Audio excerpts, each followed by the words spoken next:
You're watching E.T.N, where we don't do news, we just talk entertainment. Share and subscribe. All right, now we want to go on to, I want to start here with some more recent news. Sam Raimi is in talks to direct Doctor Strange 2. Now, I don't know where it is, where the status is. This was, I believe, as of today.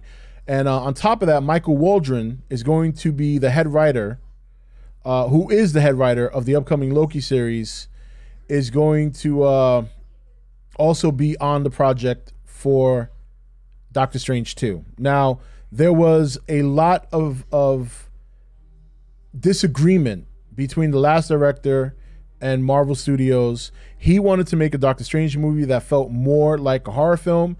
Rumor has it he wanted the Scarlet Witch to play what I believe would be a temporary villain. Now, we're going to segue that into WandaVision shortly, because it seems that we know Scarlet Witch is going to be in the movie. We know she's going to have a significant role.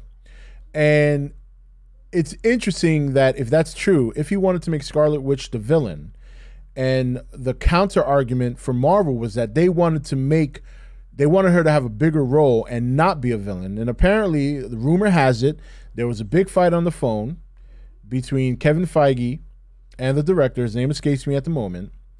And apparently, he told Kevin Feige, well, why don't you just call the movie Scarlet Witch? Now, Scarlet Witch is one of my favorite X-Men. She always has been.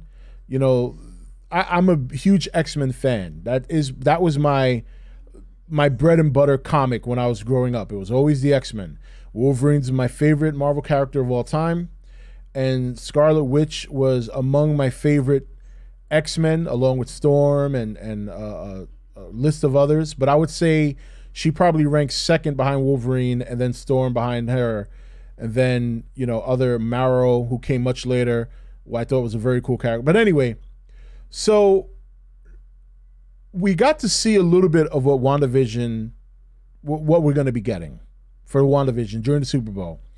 And there's a lot to read into that. But what I would say is this. Something is going on with Scarlet Witch where I think her powers are increasing. And as her powers are increasing, she's losing control. She's losing control of her powers. She's losing control of maybe herself to a certain extent. I mean, you consider she lost her brother. She lost her lover. And she probably feels alone to a certain extent. There's really nobody else on the Avengers that she's closer with outside of Vision. Probably Hawkeye, you can make that argument. So looking at the trailer, the scenes where you can see her kind of going through the years, she's kind of in her own multiverse, so to speak. And she's also, you know, having kids, apparently. We even got a shot of Wanda wearing the Scarlet Witch outfit from the comic, which is something new. We have not seen that. So that they already confirmed was also going to play a role or lead into Doctor Strange 2. So apparently they have much bigger plans for Scarlet Witch than I think the original director wanted to express in the film. And I got to be honest, while I kind of, it's disappointing when you see a director and the studio not see eye to eye. And this doesn't happen very often with Marvel. The fact that they stuck to their guns to the point that this man wanted to walk off kind of tells you that while this is a Doctor Strange movie, they have heavy plans for Scarlet Witch. And I'm all for that. I, to this day, never understood why the movies have argued that Captain Marvel is the most powerful Avenger, when if you read the comics and you want to go power for power in terms of her capabilities, Scarlet Witch is by far one of the strongest characters in Marvel. You got a taste of that in Avengers Endgame when she nearly killed, or probably would have killed, Thanos if he hadn't rained hell down on everybody from his ship. So now, along with WandaVision, we also got to see some footage from the Falcon and Winter Soldier show. Now, these dates have already been confirmed. Falcon and Winter Soldier is coming out in August. WandaVision is coming out in December, both this year. And some of the footage we got from obviously Falcon and the Winter Soldier was very cool. We got to see Falcon throwing the shield or practicing. We got to see a little bit of the U.S. agent, or what will eventually become the U.S. agent. So, which is another character I liked in the comics. I actually have some U.S. agent comics downstairs.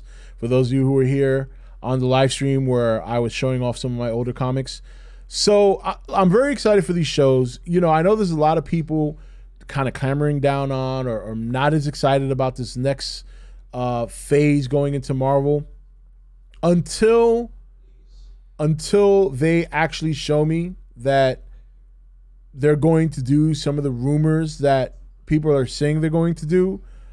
I have to wait until that happens before I start giving off any criticism. But we will be talking about that as well in the bullshit segment, believe me. So good stuff, in my opinion, coming from Marvel. I do hope they get Sam Raimi. That would be a big deal. And I think he'd do an excellent job. If Spider-Man is any indication of what he's capable of, I think he will do fantastic. I think it would be a great pickup. I don't think anyone is going to complain about that.